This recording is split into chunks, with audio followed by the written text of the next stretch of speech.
Hello friends, तो आज हम देखेंगे जुमांजी का थर्ड पार्ट, जो कि एक डायरेक्ट सीक्वल है जुमांजी 2 का। इससे पहले वाले पार्ट्स के लिंक आपको डिस्क्रिप्शन में मिल जाएंगे। आगे बढ़ने से पहले आपसे रिक्वेस्ट है कि प्लीज हमारे चैनल को सब्सक्राइब करें। तो चलिए शुरू करते हैं। तो मूवी के शुरू में हम अपने चारों किरदारों को देखते हैं जो अपनी अपनी लाइफ में बिजी हैं। पता चलता है कि यह सब अलग अलग कॉलेजेस में पढ़ रहे हैं। एक दिन बेथनी सबको मैसेज करती है और यह सब लोग एक नोरा नाम के रेस्टोरेंट में मिलने का प्लान बनाते हैं। आगे हम स्पेंसर को देखते हैं और समझ आता है कि वो और मार्था अलग हो चुके हैं। वो अपनी लाइफ से ज्यादा खुश नहीं है और हमेशा अपने पुराने दिनों को याद करता है। वहीं हम एक नए किरदार एडी से मिलते हैं जो स्पेंसर के दादाजी हैं। एक रात स्पेंसर को अचानक ब्रेवस्टोन याद आता है और वो अपने बेसमेंट में जाकर उस टूटी हुई जुमांजी गेम को देखता है। आगे के सीन में समझ आता है कि वो फिर से जुमांजी की दुनिया में चला गया है। वो तीनों उसका काफी इंतजार करते हैं और फिर उससे मिलने उसके घर आते हैं। यहाँ वो उसके दादाजी एडी और उनके फ्रेंड माइलो से मिलते हैं। उनकी बातों से पता चलता है कि एक वक्त एडी और माइलो मिलकर इस शहर का सबसे अच्छा रेस्टोरेंट चलाते थे, लेकिन किसी वजह से वो बंद करना पड़ा और तब से एडी माइलो से नाराज रहते हैं। ये रेस्टोरेंट और कोई नहीं बल्कि नोरा ही है।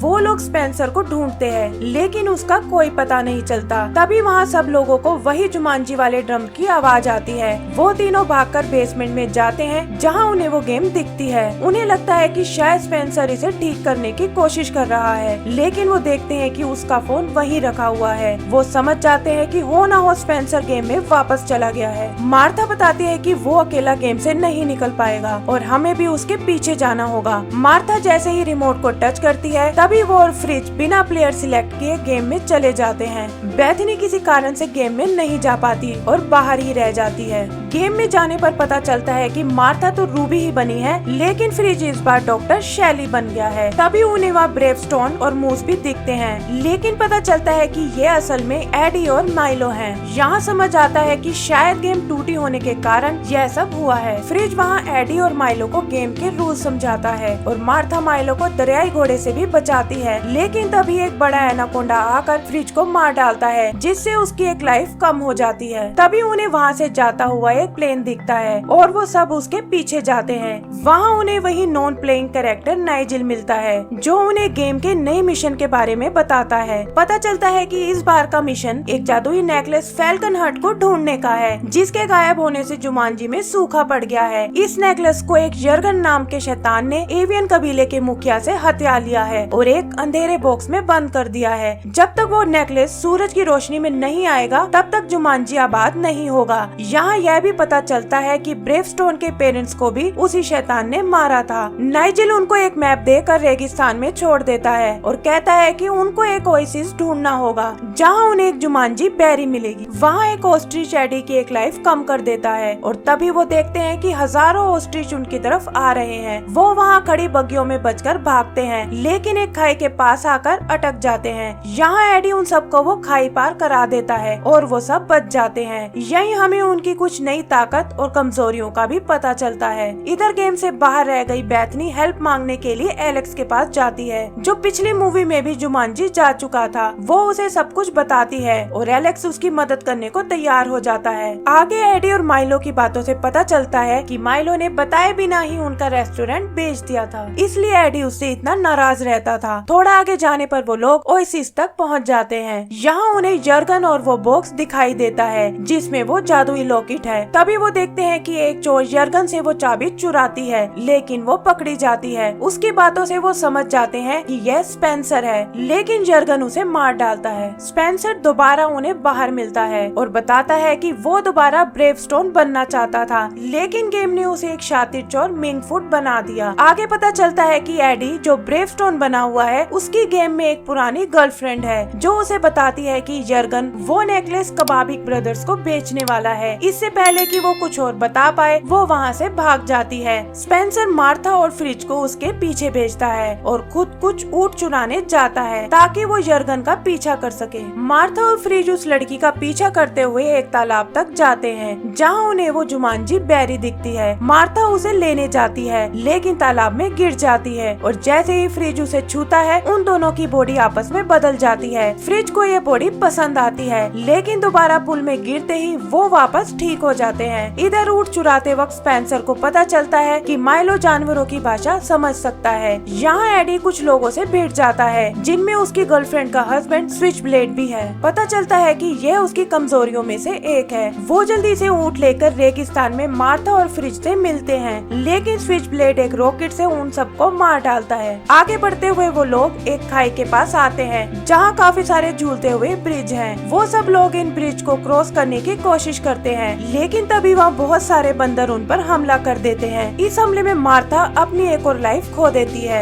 वो किसी तरह बचकर खाई के उस पार आ जाते हैं, मगर वो बंदर उन्हें घेर लेते हैं। वो उन्हें मारने ही वाले होते हैं कि तभी वहाँ एलेक्स अपने घोड़े पर आ जाता है और उन बंदरों को डराकर भगा देता है। पता चलता है कि यह घोड़ा, जिसका नाम साइक्लोन है, असल में बैथनी है। आगे वो लोग एक तालाब तक आते हैं, जिसका पानी वैसा ही चमकदार है जहाँ मार्था और फ्रिज को वो जुमांजी बेरी मिली थी और उनकी बॉडीज एक्सचेंज हो गई थी। वो लोग उसमें कूदते हैं और उनकी बॉडीज फिर चेंज हो जाती हैं। स्पेंसर ब्रेवस्टोन में, फ्रिज मूस में और बैथनी डॉक्टर शैली में। उनके अलावा एडी उस शातिर चोर मिंगफुट में और माइलो उस घोड़े साइक्लोन में बदल जाते हैं। तो इसी के साथ सब अपने पुरानी मूवी वाले किरदारों में आ जाते हैं। वो लोग एक गुफा में आराम करते हैं, जहाँ माइलो एडी से रेस्टोरेंट को लेकर माफी मांगता है और बताता है कि एक बीमारी की वजह से वो मरने वाला है। वो बात कर ही रहे होते हैं कि तभी यर्गन के आदमी उन दोनों को पकड़ ले जाते हैं। बाकी लोग बैथनी की मदद से यर्गन के किले को ढूंढ लेते हैं। स्पेंसर और मार्था एडी को छुड़ाने जाते हैं और एलेक्स बैथनी और फ्रिज माइलो को। आगे स्पेंसर और मार्था बर्फ की दीवार से चढ़ते हुए एडी को आजाद कराते हैं, जो उन्हें एक तिजोरी के बारे में बताता है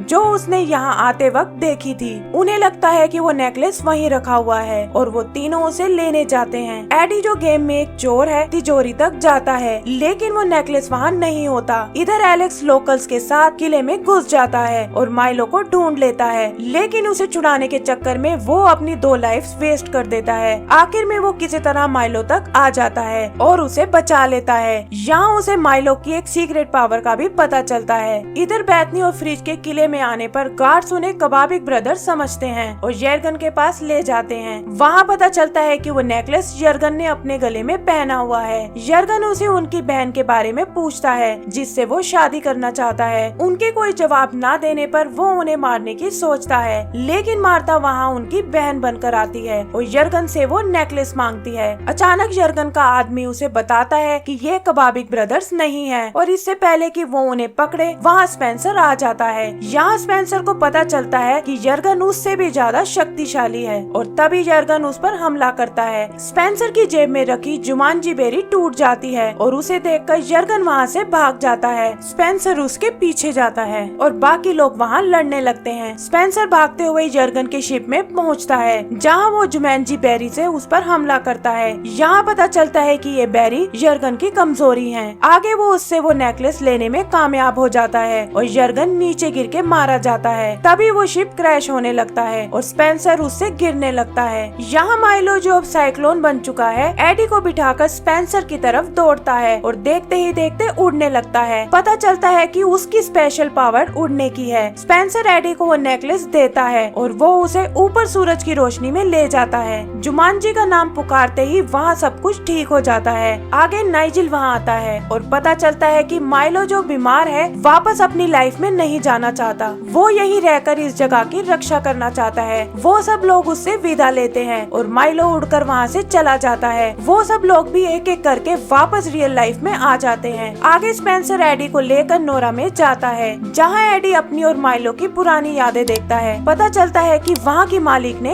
उसे अपने रेस्टोरेंट में मैनेजर बना दिया है। तो इस तरह वो अपना और माइलो का सपना दोबारा जीने लगता है। एंड सीन में हम देखते हैं कि एक टेक्नीशियन, जिसे स्पेंसर की मॉम ने बुलाया था, उसी बेसमेंट में आता है। वो वहाँ उस टूटी हुई गेम को देखता है और कहता है कि वो उसे ठीक कर सकता है। वो उसे छूता है और तभी नोरा में बैठे हुए उन चारों को गेम वाले ऑस्ट्रिच वहाँ भागते हुए दिखते हैं और इसी के साथ हमारी मूवी खत्म हो जाती है। तो दोस्तों, क्या लगता है नेक्स्ट मूवी में जुमांजी क्या रियल वर्ल्ड में आ जाएगी या फिर ये लोग वापस गेम में जाएंगे? कमेंट्स में हमें बताएं कि आप क्या चाहते हैं और प्लीज हमारे चैनल को भी सब्सक्राइब करें। Thank you.